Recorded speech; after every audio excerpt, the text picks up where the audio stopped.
¿sí?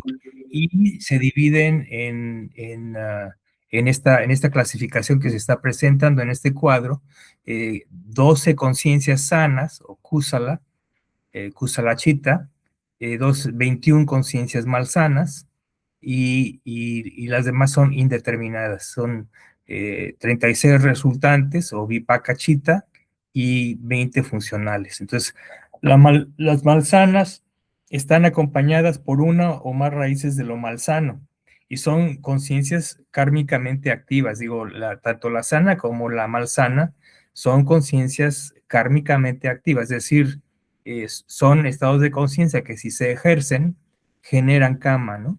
Con su correspondiente resultado, ¿no? Las sanas están acompañadas por una o más raíces de lo sano, ¿sí? Es decir, la no avidez, la no aversión, la no ignorancia, ¿no? Esas serían las raíces de lo sano, y las raíces malsanas son las raíces opuestas correspondientes, ¿no? Eh, y luego las conciencias indeterminadas, avayakata, son de dos tipos, lo que se llaman resultantes y funcionales. Es lo que nosotros conocemos prácticamente como vipaka. El resultado del karma genera, cuando se da esa resultante, incide desde luego en la sensación, desde el punto de vista de factor mental en el que desembocan las acciones finalmente, ya sea a corto, mediano o largo plazo, pero eso configura una conciencia particular que se llama conciencia resultante, ¿sí? Ahora, una conciencia resultante no es kármicamente activa, es simplemente, como lo dice su nombre, un resultado de un karma previo. Y esas se llaman indeterminadas. Indeterminadas, ¿por qué el nombre indeterminado? Porque no está moralmente determinada. O sea, no son ni sanas ni malsanas. Las conciencias resultantes no son ni sanas ni malsanas. Y las funcionales son otro tipo de conciencia, que son indeterminados, pero que no son resultantes, sino son, vamos a llamarles, bueno, aquí se les llama funcionales. Es decir, son conciencias que simplemente ejercen una función operacional, ¿sí? En el proceso cognitivo, ¿no? Por ejemplo, la conciencia de puerta sensorial, de recepción, de determinación, ese tipo ya lo vamos a ver más adelante muy brevemente. Pero esos son simplemente conciencias operacionales o funcionales que no ni son resultados de karma ni producen karma. Dice aquí, la conciencia funcional, conciencia no ligada al karma, por ejemplo, conciencias sensoriales que advierten los objetos físicos o mentales, es decir, son conciencias neutras, por decirlo así. Entonces, este es el esquema general, abhidármico, ¿no? De las conciencias. Ahora pasemos a conciencias malsanas, y nos vamos a restringir aquí en el análisis a conciencias de la esfera sensorial. Entonces, vamos a ver primero las conciencias malsanas de la esfera sensorial.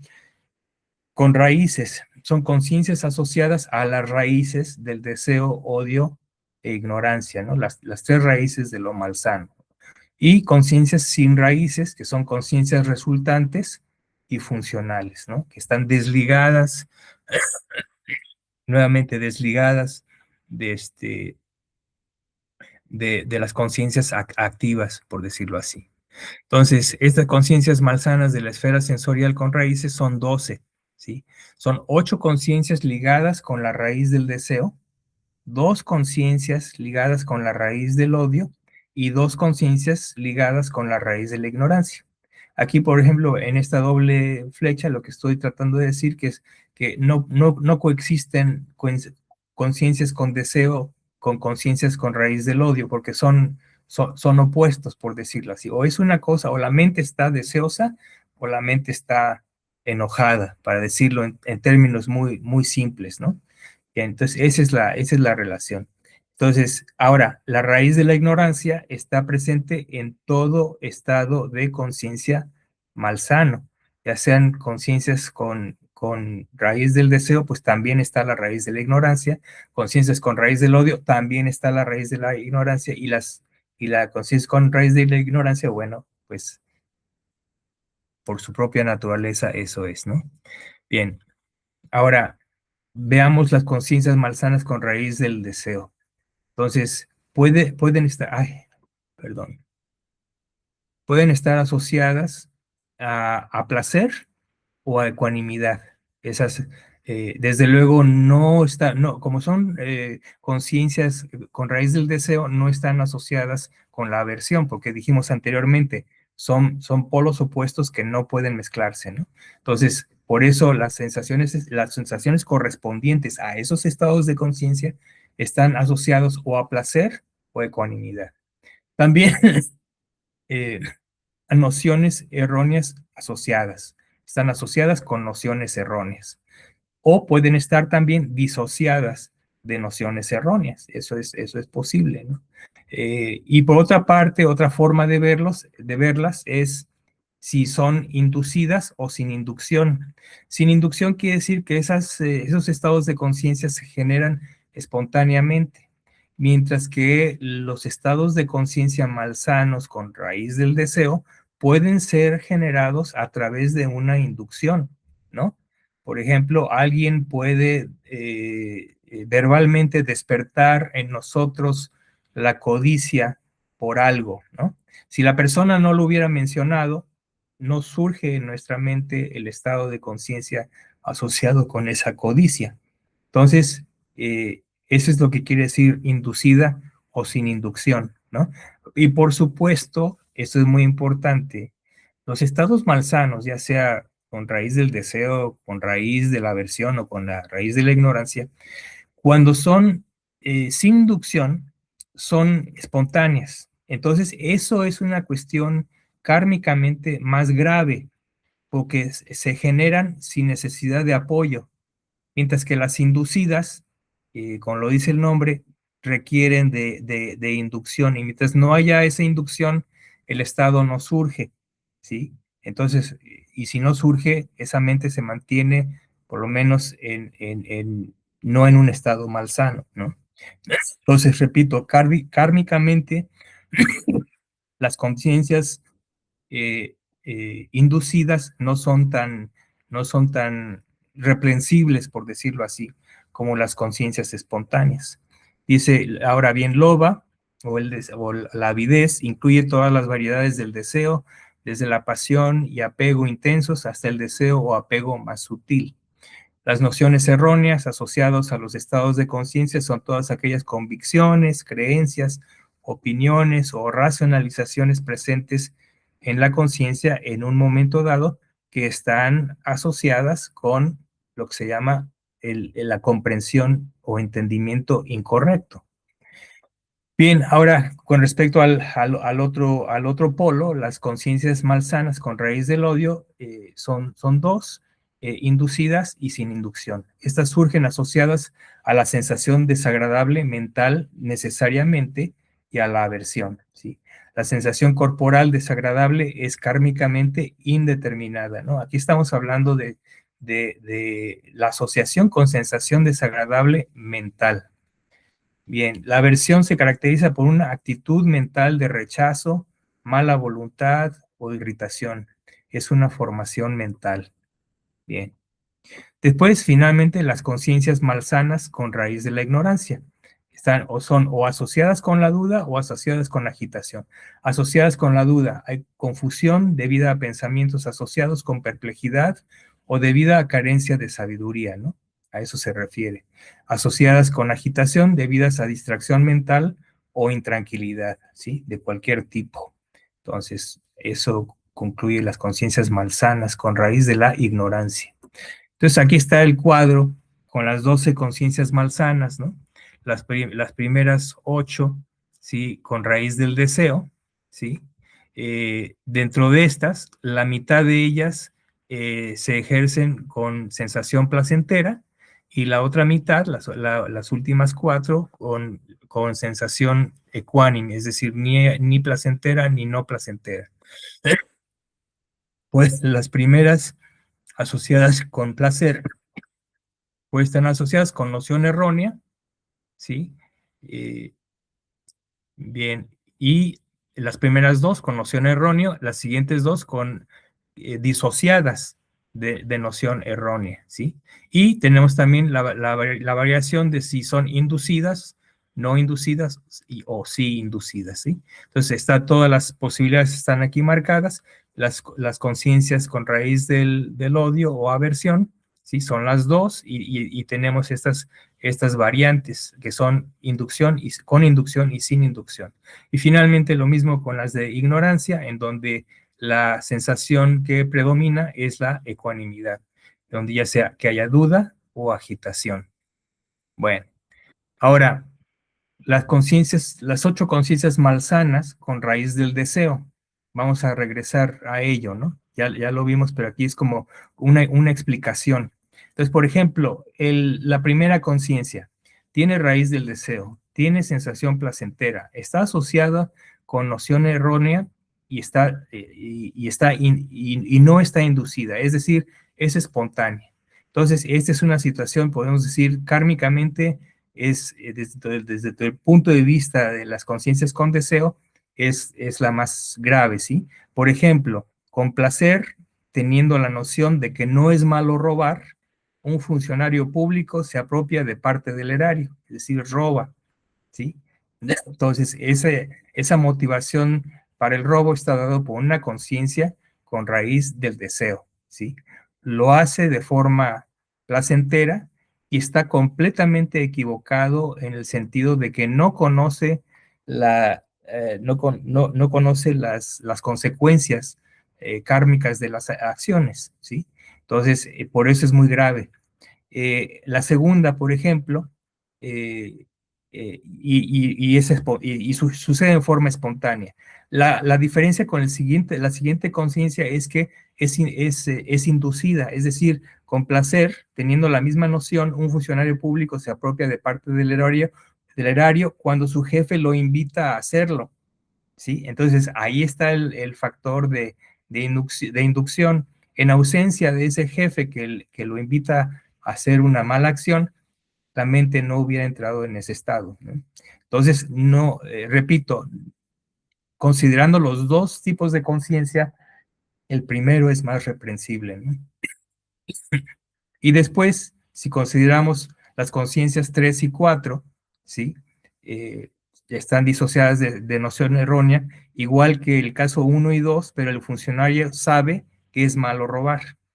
Entonces, eso ahora es menos reprensible todavía, porque aquí, a pesar de que la acción se lleva a cabo, la persona sabe que hay un imperativo moral y que es malo robar, ay, perdón, y que es malo robar, ¿no? Y después las conciencias 5 a 8 son igual que de 1 a 4, pero el funcionario experimenta una sensación neutra al robar, ¿sí? Esto es simplemente la distinción en las últimas 4 en cuanto al tipo de sensación, ¿no? El desglose es igual que en los casos anteriores, las posibles variantes, ¿no?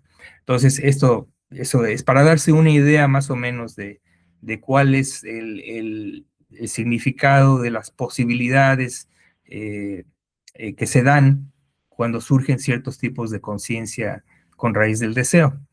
Entonces pasamos a las malsanas con raíz del odio, ¿no? La 9 es con raíz del odio, sensación de desagrado, asociada con aversión, disociada de noción errónea y no es inducida, sino es espontáneo. Entonces, la 9 es con odio, un hombre mata en un arrebato impulsivo. Y la 10 es inducida. Con odio, un hombre mata con premeditación. Entonces, el aspecto de inducción no necesariamente quiere decir que sea un agente externo que induce, pero también la inducción puede ser interna. Es decir, hay una premeditación, es algo que se va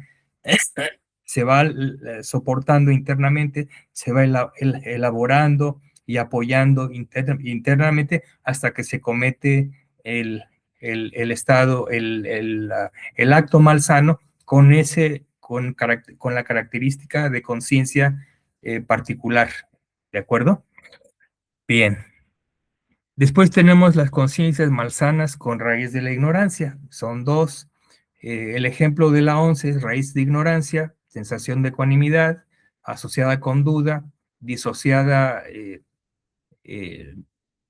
no es inducida y no está, eh, y no está disociada de noción errónea. Entonces, una persona, debido a la ignorancia, duda acerca de la eficiencia de las enseñanzas como medio de liberación respecto al sufrimiento, por ejemplo. Y la 12 sería una persona se encuentra tan distraída, es decir, con agitación, que no puede enfocar su mente en ningún objeto, ¿no? Entonces son los dos aspectos, digamos, ejemplos posibles, ¿no? De estos dos tipos de conciencia. Bien, entonces aquí salgo de esta y entro en la siguiente, discúlpenme. Eh,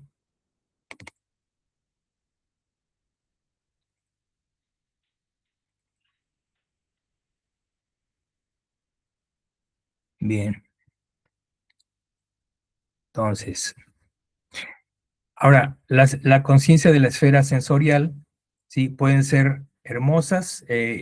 Vamos a ver las hermosas, que son sanas, conciencias resultantes también y conciencias funcionales. ¿Sí? Las conciencias hermosas o sanas son 8, ¿sí? 4, ya habíamos dicho, asociadas con sensación placentera, y 4 que son con sensación ni placentera ni no placentera, ¿no? Ya sea con o sin conocimiento y con o sin inducción.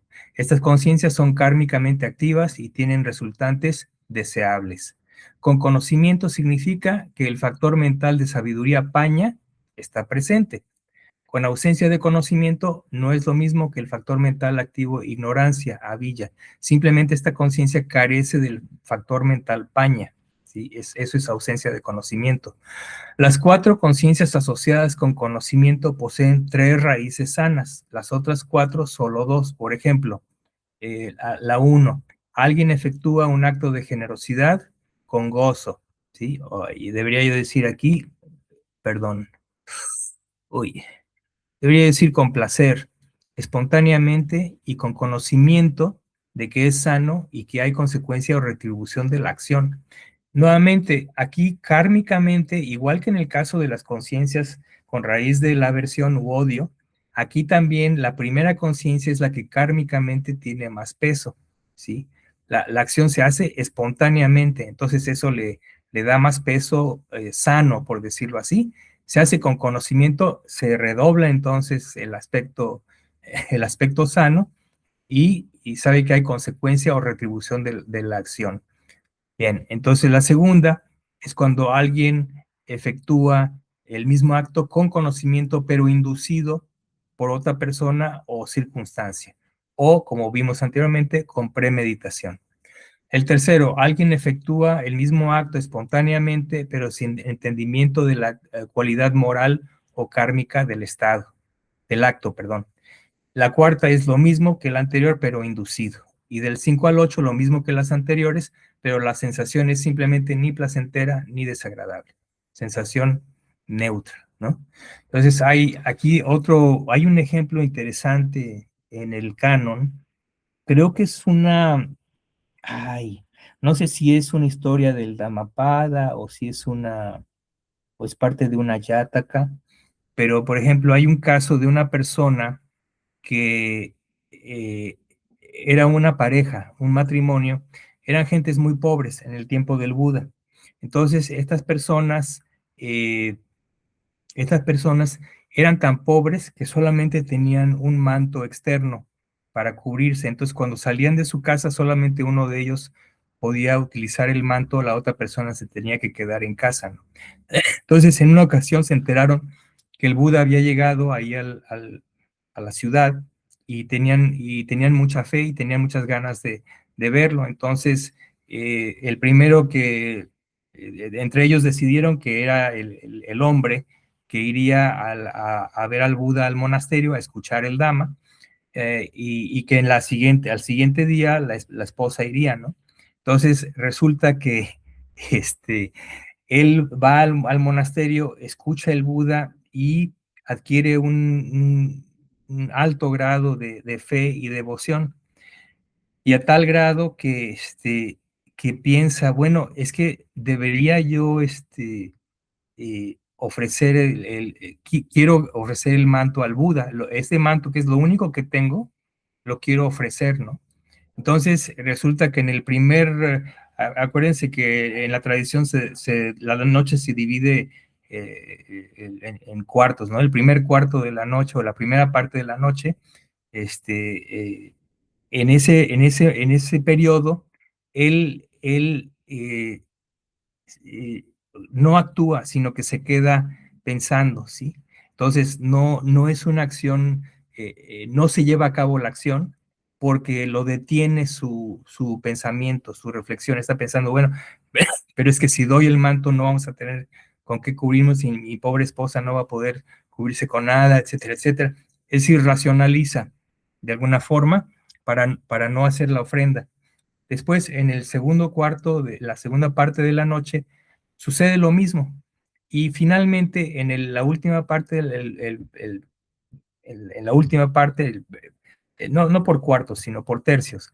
En el último tercio, entonces finalmente se deshace de toda duda y entonces procede y le da el manto al Buda.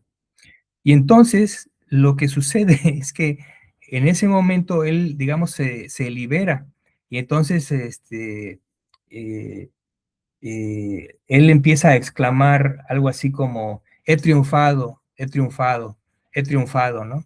Y de hecho creo que estaba presente ahí, no sé si creo que era el rey Pasenadi, a lo mejor me equivoco, pero era uno de esos grandes reyes de la época y que estaba al mismo tiempo oyendo al Buda, y entonces queda sorprendido porque esta persona está exclamando eso, ¿no? Entonces manda a uno de sus subordinados a que averigüe por qué está esta persona exclamando eso constantemente, ¿no? En voz alta. Y entonces averigua que y ya le explica a él por qué dice que ha triunfado, porque en las primeras dos etapas de la noche no podía hacer la ofrenda, no podía ejercer su generosidad, porque estaba atado internamente, ¿no? Entonces finalmente triunfa y rompe esos yugos y es capaz de hacer la ofrenda. Entonces cuando el emisario le explica al rey, el rey queda tan complacido que dice, en ese momento le manda a que le consigan tantos mantos, o sea, no me acuerdo cuántos, pero un cierto número de mantos a la persona, ¿no?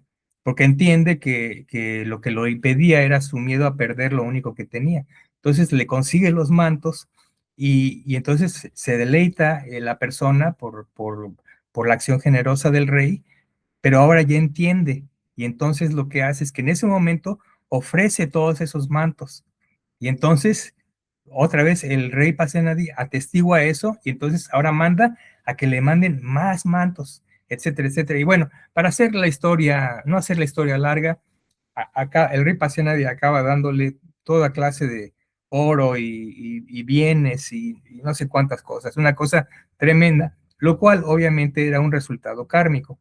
Pero después el Buda explica, cuando explica la historia de origen de esta persona y demás, dice que de haber dado esa persona en la primera parte de la noche, si no hubiera habido ese impedimento, la resultante kármica hubiera sido mucho más grande, ¿no? O sea, no hubiera recibido inicialmente nada más uno o dos mantos por parte del rey Pasenadi, sino que hubiera recibido un titipuchal, ¿no?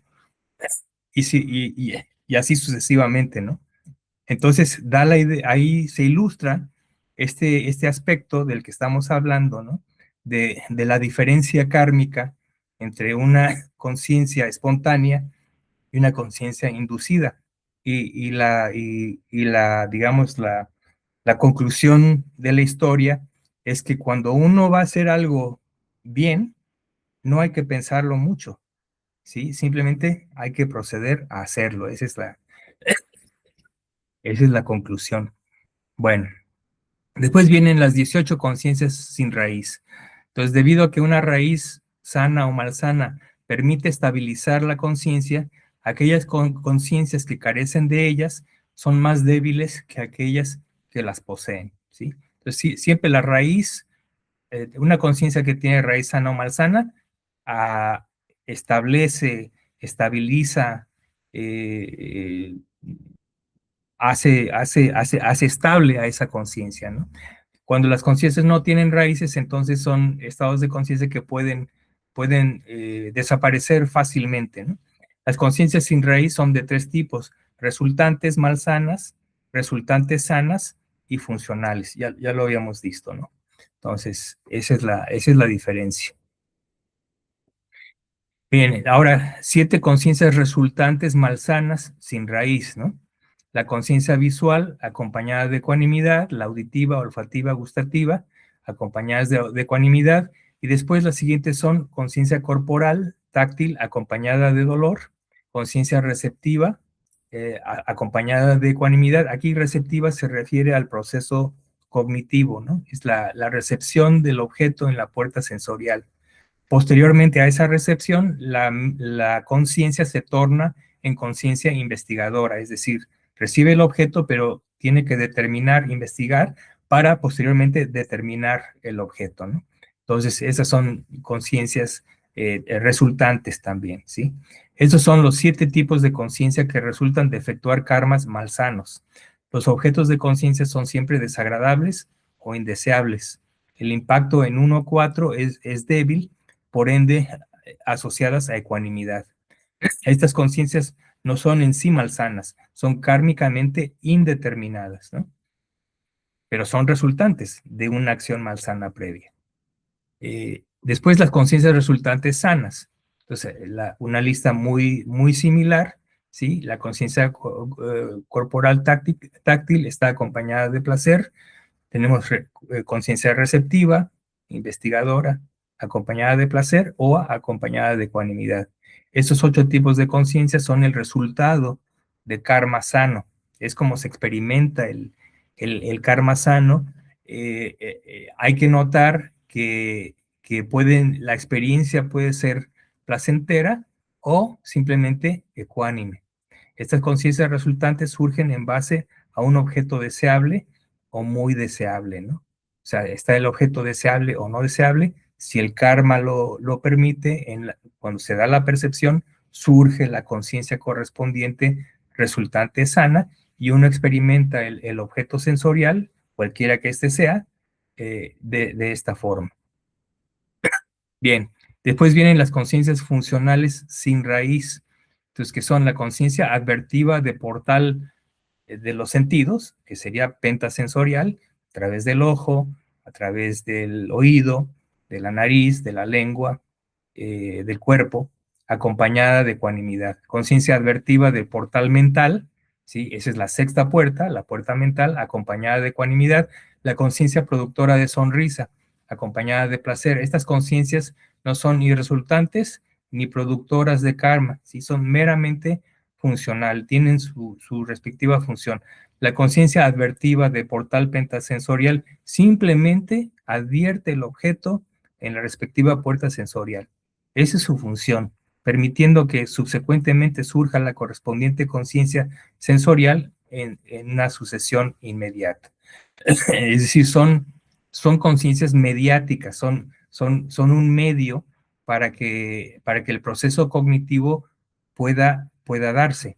La conciencia advertiva de portal mental determina o define la puerta sensorial, física o mental, es decir, es la conciencia que dice, bueno, esta es conciencia del ojo, esta es conciencia del oído, o esta es una conciencia mental, etcétera, a través de la cual se presenta el objeto de percepción. La conciencia productora de sonrisa es propia solo de los arahants, ¿sí? Su función es hacerlo sonreír con respecto a fenómenos de la esfera sensorial, ¿sí? Bien. Y finalmente, para terminar, el proceso cognitivo es un proceso increíblemente complejo. Esta diapositiva es nada más un resumen ultra general de un caso particular, que sería una secuencia completa. Las secuencias del proceso cognitivo no necesariamente siempre son completas, a veces quedan truncadas en diferentes etapas, pero por fines didácticos les estoy presentando el proceso cognitivo completo, que son 17, llamados 17 momentos de conciencia, ¿sí? Aquí los tengo numerados, 1, 2, 3, del 9 al 15 y del 16 al 17, ¿sí? Entonces, esto se inicia con la corriente del Vabhanga, ¿sí? La conciencia basal resultante del momento de conciencia posterior a la muerte, llamado conciencia de enlace de renacimiento. Su función es preservar la continuidad de la existencia individual, ¿sí? Entonces, la persona muere, ¿sí? Y después de morir, ¿sí? Se da la conciencia de reenlace, ¿sí? Y después vienen las conciencias que marcan el inicio de la siguiente vida y eso se inicia con la corriente del Vabhanga. Entonces aquí le llamamos el último Vabhanga, el último momento de conciencia antes de empezar el proceso cognitivo, ¿sí? Después viene el Vabhanga vibracional, ese momento de conciencia en el que la uniformidad de la conciencia basal es alterada por efecto del inicio del proceso cognitivo. Es decir, la puerta sensorial empieza a abrirse y entonces la conciencia es afectada por este fenómeno, pero aún no se inicia el proceso cognitivo, ¿no? Sino que simplemente, ay, perdón, ay, ¿por qué hice esto? Perdón.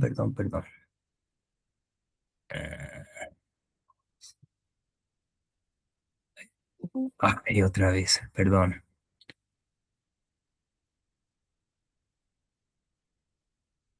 Ok, entonces hay una alteración de la conciencia, entonces, ¿por qué? Porque la puerta está por abrirse.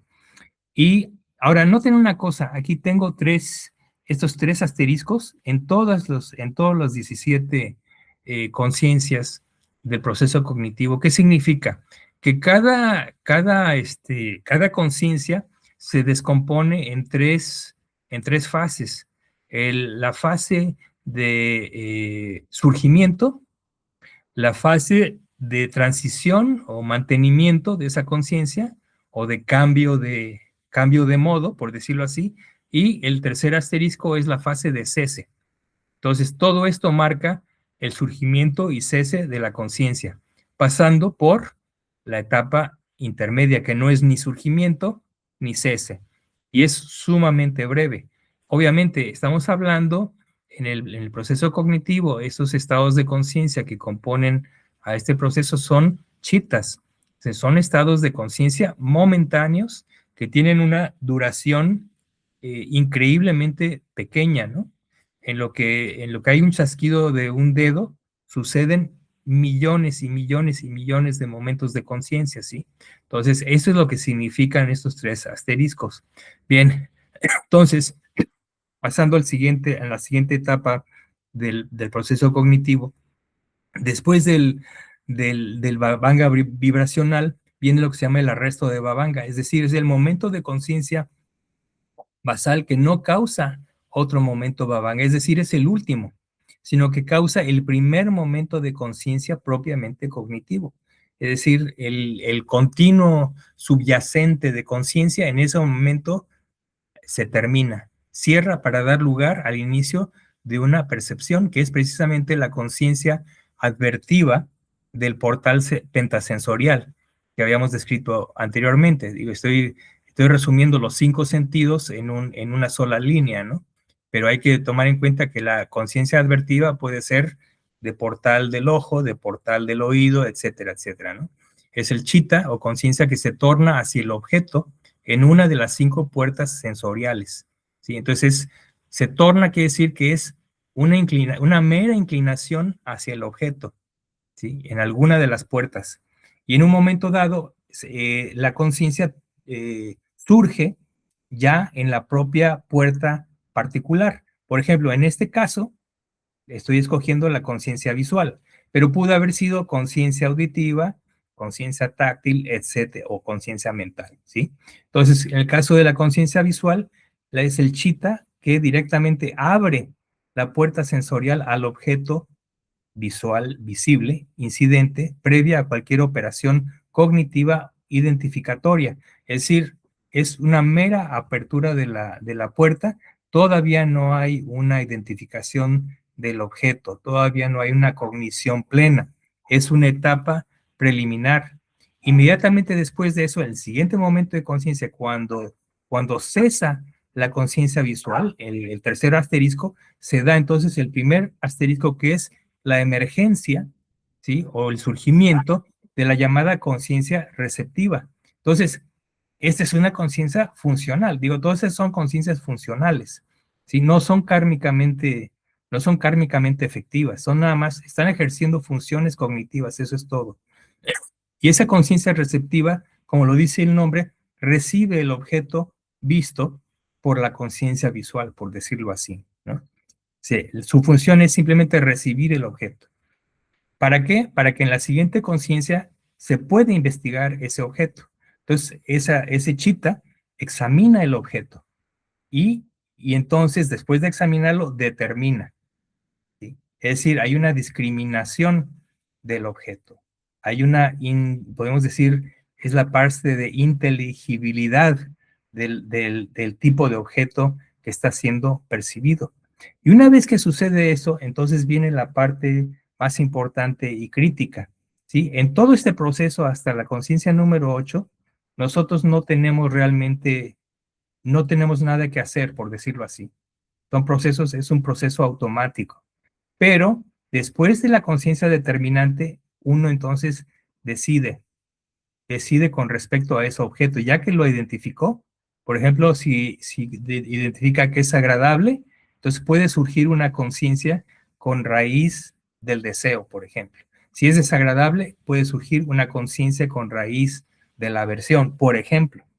Y eso tiene una consecuencia, porque inmediatamente después de la determinación del objeto, hay una serie de conciencias que llamamos impulsivas o yávana.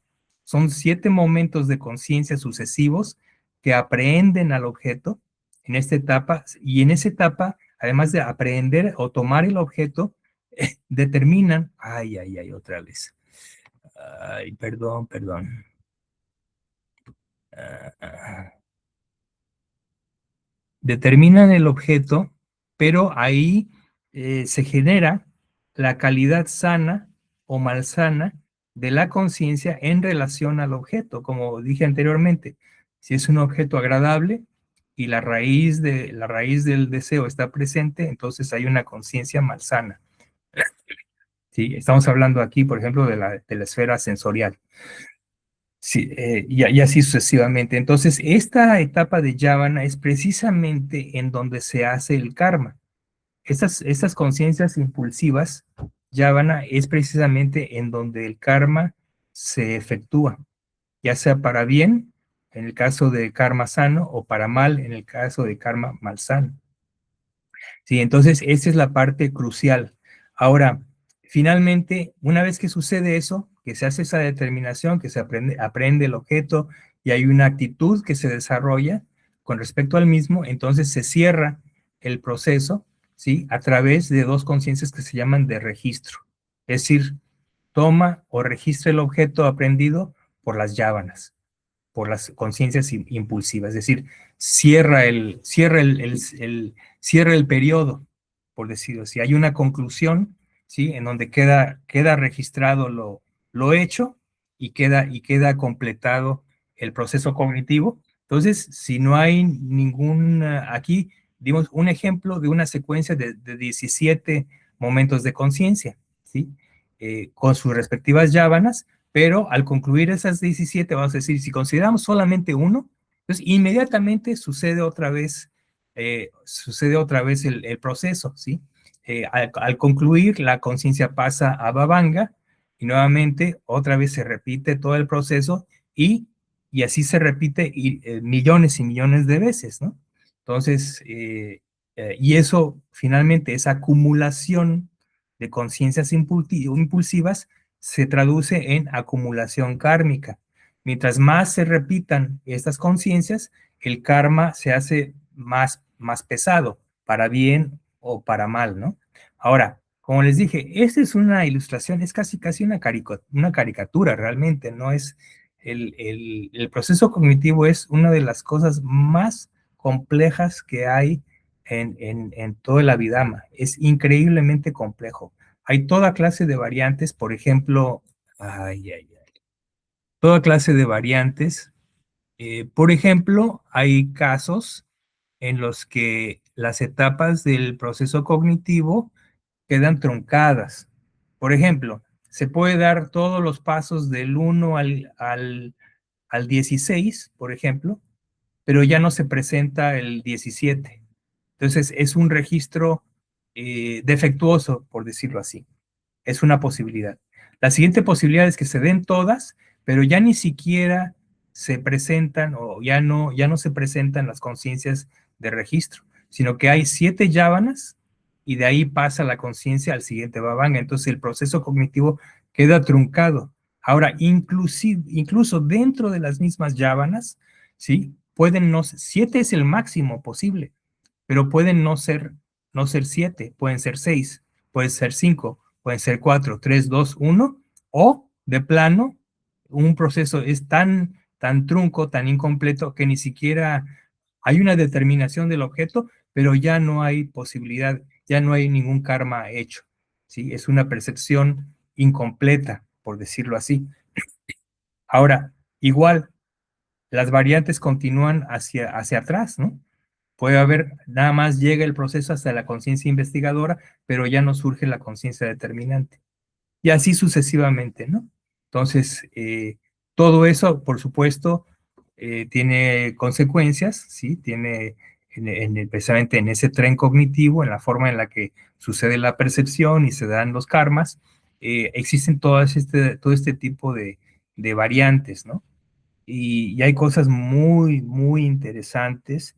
Por ejemplo, el aspecto de el Abhidhamma explica cómo, por ejemplo, los cursos de acción completos, es decir, son cursos en los que se completa todo el proceso cognitivo, y eso generalmente se traduce en las resultantes kármicas justo en la vida siguiente. Procesos cognitivos truncos o cursos de acción incompletos, por ejemplo, hay intención, hay planificación, hay adquisición de los elementos para la acción, pero la acción a final de cuentas no se lleva a cabo. Entonces ahí es un proceso trunco, ¿sí? Entonces las consecuencias kármicas de un proceso trunco, ya sea sano o malsano, no se dan en la siguiente vida, sino pueden darse, si no me equivoco, en esta vida o en una vida subsecuente. Entonces también eso determina si las cosas se van a dar en la siguiente vida o no, desde el punto de vista de la Abhidharma. Digo, eso es muy profundo, muy complicado, ¿no? Pero es importante notar la importancia de las acciones completas para nuestro destino, ¿sí? Entonces, en el caso de Lozano, si logramos completar de inicio a fin una acción kármicamente sana, entonces podemos estar seguros, de acuerdo con la teoría de la Abhidharma, que en la siguiente vida vamos a experimentar el resultado deseable de esa acción sana. Y lo mismo sucede con las acciones malsanas, ¿no? Si yo de repente tengo ganas de matar a alguien y finalmente mato a la persona, es decir, voy a través de todas las etapas necesarias para que se complete la acción, es un curso de acción completo. Y entonces va a tener consecuencias justo en la siguiente vida. Entonces, no, ese ser no se va a poder escapar de la consecuencia en la siguiente vida. Digo, como ustedes saben, desde el punto de vista kármico, el quitar la vida de otros seres se traduce kármicamente en una vida corta. Entonces, si en esta vida ustedes matan seres, entonces, desde luego que están completando la acción, pueden esperar que en la siguiente vida, de seguro, va a ser una vida corta, ¿no? Y por otro lado, si digo, todos son los dos polos opuestos de lo sano y lo malsano, ¿no? Una persona que protege la vida, ¿sí? Que protege la propia, la de los demás, la de ambos, etcétera, etcétera, etcétera. Entonces, la consecuencia es que en la siguiente vida va a ser una persona muy longeva o un deva más longevo que el ordinario, etcétera, etcétera, ¿no? Entonces son algunas de las aspectos que se derivan precisamente o que están muy conectados con el mismísimo proceso cognitivo, ¿no? Pero, pero es un área muy complicada, extremadamente compleja, y simplemente lo presento simplemente para que se enteren, ¿no? Ya, si alguien tiene más interés en todo esto, definitivamente el texto a estudiar es el Abhidhamata Sangaja, el manual de Abhidhamma, el autor es Anuruddha, y ese fue traducido del Pali al inglés por Bhikkhu Bodhi y traducido del Pali al español por el venerable Nandisena.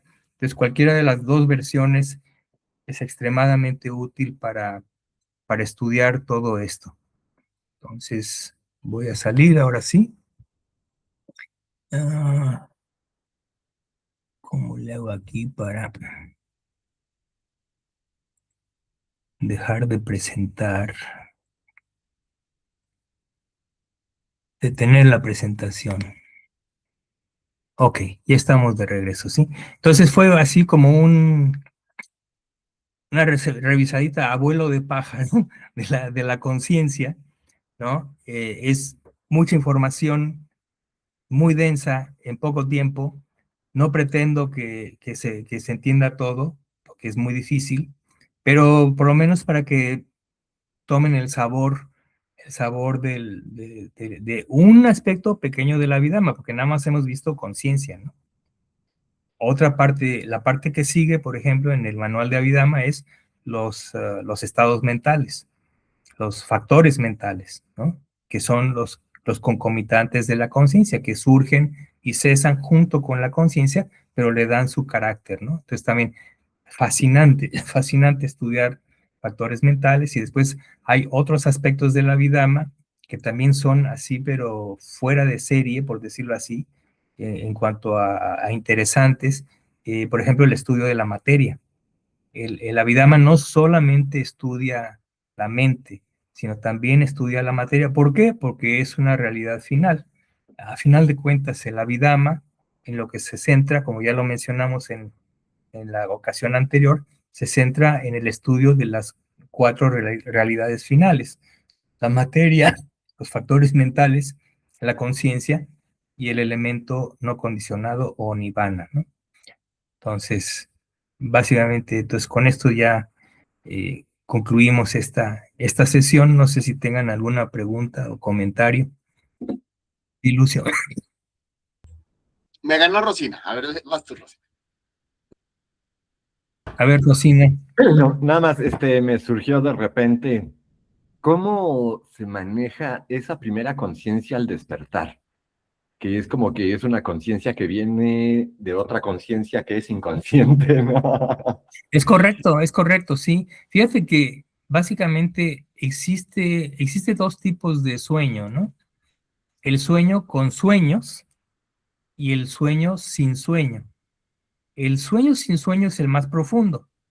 Y uno se pregunta, bueno, cuando está uno en ese tipo de sueño, ¿qué pasa con la conciencia? Pues esa conciencia es precisamente la conciencia Vavanga, ¿sí? Esa conciencia basal que tiene como función, su única función es simplemente reconectar una conciencia con la siguiente. Es el enlace entre procesos cognitivos. Porque cuando uno conoce algo, entonces ese babanga cesa y entonces operan todas estas conciencias funcionales y luego las kármicamente determinativas, ¿sí? Pero cuando termina esos procesos, la mente otra vez se cae a la parte basal, ¿sí? Es este babanga, ¿sí? Ahora, es muy interesante porque esta conciencia basal o babanga, como digo, es lo que reconecta diferentes procesos cognitivos, inclusive cuando pasamos de una percepción visual a una percepción auditiva. En ese intervalo tan pequeño, hay miles y miles de babangas que están sucediendo. ¿Por qué? Porque uno no puede pasar así directamente de visual a cognitivo. No hay un pase directo. Tiene que haber una una fase intermediaria. Y esa fase intermediaria, la función la ejerce la conciencia Vavanga. Entonces, todo el tiempo está on and off, on and off, prendida y apagada durante digamos, la vida ordinaria. Y cuando el sueño es profundo, entonces eh, es lo único que está sucediendo en la conciencia. Es como una línea, ¿no? Del continua, ¿sí? Hasta que algo, un ruido, hace que nos despertemos, ¿sí? Y bueno, así como lo describí en el proceso cognitivo, hay un arresto de una vibración de Vavanga, después viene el arresto de Vavanga y empieza la cognición, ¿sí? Pero el estado basal es ese. Y lo interesante, digo, esto ya es más complicación, pero ese Vavanga, ¿de qué está hecho? Ese está hecho de el objeto de ese Vavanga es el mismo objeto de la conciencia de muerte de la vida anterior. Es decir, cuando nosotros nos morimos, hay un tipo de conciencia que tiene un tipo de objeto kármicamente determinado, ¿sí? Ya sea dependiendo de si el renacimiento es para bien o para mal, ¿sí? Ese objeto está relacionado con una conciencia sana o malsana. Entonces, ese es el objeto, el último objeto de la vida anterior es el objeto del Vavanga. Entonces, cuando regresamos a ese estado basal, es como si estuviéramos o viendo, o oyendo, o oliendo, eh, o, o, o, o concibiendo con la mente, ¿sí? Ese último objeto. Es una cosa muy, muy interesante, ¿no? Porque entonces, por ejemplo, los seres infernales también tienen Babanga, su propio Babanga, la conciencia sigue operando, pero ese Babanga tiene como objeto un objeto que está asociado a un karma malsano, ¿no? Generalmente desagradable, ¿no? En términos afectivos, puede ser neutro o desagradable, como lo vimos.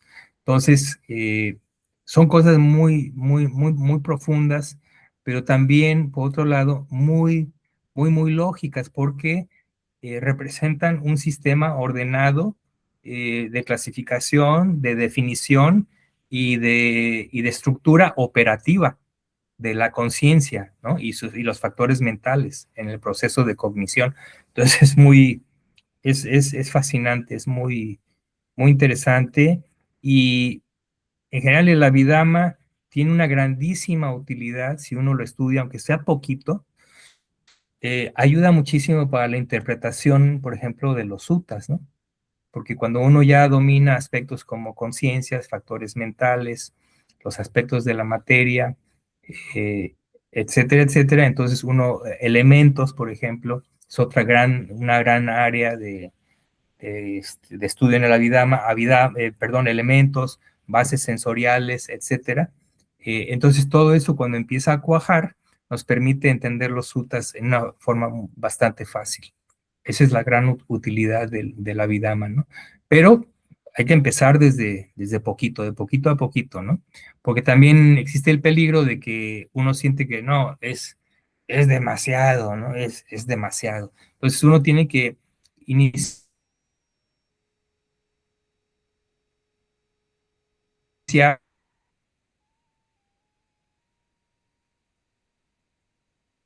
con Te perdimos, Miguel. ¿no? Importante atender la vida porque pues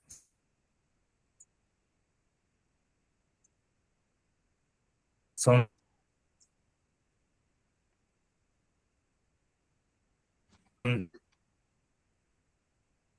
a ver,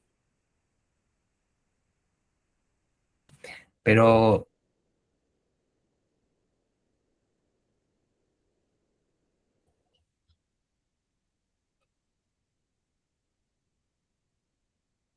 no debe haberla porque es sumamente interesante y como digo yo, es un gran apoyo para el estudio de los suttas. Uh -huh. ¿Alguna otra pregunta, comentario? Lo que pasa Nada más quería darles una perdón, pregunta. sí, lo que pasa es Sí. que te perdiste durante como 1 minuto o 2. O sea, Caray, te perdimos un buen. no me digas. Sí, estabas Caray. diciendo de lo importante que es leer la Abhidhamma, que se entiendan los suttas mejor, Sí. y de pronto ¡pum! Ok. Perdimos. No, nada más les quería decir preguntar si había alguna otra pregunta y no sé si la haya, la podemos abordar. Y también tengo que darles un aviso porque a partir del día 16 voy a estar muy ocupado como un mes yendo al monasterio aquí en Canadá y sobre todo atendiendo al venerable Pávaro. Voy a estar de su chofer, llevándolo para aquí, para allá, para allá. Va a haber un retiro también, etcétera, etcétera. Entonces voy a estar enfrascado en actividades con los monjes. Entonces no voy a poder estar presente, aproximadamente es como un mes a partir del 16, pero ya después ya nos volvemos a conectar, ¿va? De cualquier forma, por lo menos en WhatsApp, cualquier cosa que surja, pues ahí podemos seguir activos ahí, ¿no? Preguntas o compartiendo material, etcétera, etcétera, ¿no? Por cierto, entonces, ahorita que terminemos, voy a intentar enviarles las dos presentaciones para que las tengan también a la mano, ¿no? Bueno. Tengo, de hecho ya los conté, tengo 10 preguntas, pero no te voy a hacer las 10 preguntas, te voy a hacer una, la más Oye, básica, que es muy no, básica. está muy bien, está muy bien. Digo, tenemos tiempo, puedes hacerme las 10 por WhatsApp cuando tengas tiempo, no hay problema, Ok. pero abordemos una en este Sí, momento. ahorita una, que es la más importante porque es la más básica y es muy básica. Ajá. No entiendo qué es la conciencia. Cuando se habla, lo que yo veo en mi práctica, si yo veo mi mente, lo que veo son contenidos, ¿no? Imágenes, discurso, o sea, palabras o sonidos en mi mente o lo que sea. Y entiendo, y por eso yo creo que más bien son los factores mentales y la conciencia a lo mejor me suena que podría ser como el awareness, como estar consciente de esos contenidos mentales, Sí, pero si es el awareness, entonces pues no estaría todo el tiempo, porque las conciencias son constantes y sí, no siempre hay conciencia. sí, Y además, otra es que no hay o sea, esa conciencia de esos contenidos mentales no tendría sí, un karma, no tendría un sí, karma porque sí, pues no hay una abolición ahí en ese awareness, ¿no? sí. Okay. Ahora, ok, de acuerdo. Tu pregunta implica toda una variedad de situaciones muy complejas, expresadas en nada más unas cuantas palabras, ¿no? Sin embargo, yo creo que la respuesta debe iniciarse de la forma más sencilla, como decimos en México, para no hacernos bolas. Simplemente tomémoslo por la forma más sencilla. La conciencia es aquello que conoce los objetos. Punto. Es aquello que conoce los objetos. No estoy hablando, todavía ni siquiera hablo de si es material, inmaterial, ¿no? Ya después existen todas las subdivisiones posibles. Decimos, bueno, es aquello que conoce, pero que es inmaterial. Y después, ¿qué es sano o mal sano? Y etcétera, etcétera. Y nos podemos ir ad infinitum. Pero dejémoslo primero así, es aquello que conoce los objetos, ¿sí? Ahora tú puedes decir, como lo mencionaste hace un momento, hay conciencias, entonces dices, bueno, que no hay awareness. El ejemplo que acabo de estar discutiendo ampliamente es Babanga. La conciencia está ahí, es decir, la conciencia no es un continuo, pero que es discontinuo, ¿sí? Pero es un continuo, es decir, siempre está eso que conoce los objetos. Ahora, esos objetos pueden ser físicos o mentales. Físicos a través de las puertas sensoriales, mentales a través de la puerta mental. Pero siempre, siempre ejerce esa función de conocer el objeto. Repito, en el caso de lo que podríamos llamar inconsciencia, inconsciencia, que no es realmente inconsciencia, es ese babanga o estado basal de la conciencia, también en ese ejerce su función de conocer el objeto. ¿Qué objeto conoce? El último objeto de la vida previa, como les expliqué. Entonces, no, la conciencia no puede ser no awareness.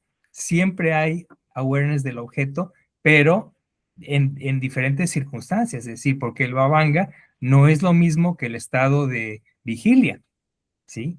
Son diferentes estados de conciencia, pero en todos casos conoce un objeto. Entonces, esa sería la definición más sencilla, pero que abarca todo y que nos permite por lo menos no hacernos bolas, por decirlo así. Entonces, vámonos con lo básico. La conciencia es lo que conoce el objeto, ¿sí? Y los factores mentales son aquellos concomitantes de la conciencia que surgen y cesan junto con la conciencia, ¿sí? Que son adjuntos que le dan su carácter, por decirlo así, su tono, su sabor, su carácter, como quieras llamarlo, ¿sí? Y son 52 y están se integran en formas diferentes dependiendo del estado de conciencia, ¿sí? Entonces, eso es lo que opera, por decirlo así. Pero lo más sencillo es eso. La conciencia es aquello que conoce un objeto. ¿De acuerdo? Es que ahora hay mil dudas más, pero bueno, pues ya Sí, las sí, seguimos. mira, sí, sí. Por eso, esa es la gran ventaja de la Abhidharma. Cuando uno realmente empieza a estudiar el Abhidharma, se empiezan a aclarar todas estas cosas que antes eran nociones no completas o vagas o no muy claras, ¿sí? Poco a poco se van aclarando con el estudio, ¿no? Pero claro, tiene que ser un estudio sistemático, etcétera, etcétera. Hay que estar con el dedo en el renglón, porque si no, pues no se va a integrar, no se va a integrar nada, ¿no? Entonces vienen estas dificultades, ¿no? Conceptuales. Entonces, por eso es muy útil, porque se hace todo en orden, ¿no? Sí, ¿de acuerdo? Ya tendremos oportunidad de, más adelante, a mí me gustaría mucho, en la siguiente vez que tengamos oportunidad de reunirnos, me gustaría, por ejemplo, hacer estas presentaciones son realmente así como realmente a mí no me satisfacen mucho porque son muy comprimidas, muy cortitas, nada más así como unas caricaturitas, por decirlo así, ¿no? Pero bueno, tienen su utilidad, ¿no? Pero a lo que yo quisiera, a lo que voy es que me gustaría mucho, por ejemplo, discutir con ustedes la parte de la Vidama concerniente a la materia, por ejemplo, ¿no? ¿Por qué? Porque siempre se está hablando de la mente, todo el tiempo se habla de la mente, de la mente, de la mente, y nadie atiende la materia. Es fundamental, es muy importante también saber cómo funciona la materia, ¿no? No es nada trivial, es sumamente complejo, pero es muy importante y si uno quiere entender la mente, tiene que entender la materia para ponerlo de una forma, ¿sí? Sin entender la materia, no se puede entender completamente la mente, ¿no? Porque ahí lo que está operando es Nama Rupa. Esa relación entre mente-materia es integral al proceso de origen dependiente, precisamente, ¿no? De hecho, es un eslabón en el origen dependiente. Dependiendo de la mente-materia surge la conciencia. Dependiendo de la conciencia surge la mente-materia. Entonces, hay una relación muy especial entre la mente y la materia y es crucial entenderlo, ¿no? Pero bueno, ya lo discutiremos en el futuro, si el karma lo permite, si tenemos salud y vida, podemos discutir todas estas cosas. Pero otra cosa, también quiero aclarar, o sea, eh, yo creo que mi función es nada más como que no es tanto explicar a fondo las cosas, ¿no? O sea, yo nada más, mi función es más bien como que entusiasmarlos para que ustedes se animen a hacer su propio estudio, ¿no? O sea, no, nada más soy como que, como dicen en México, encaminador de almas. Esa es mi función.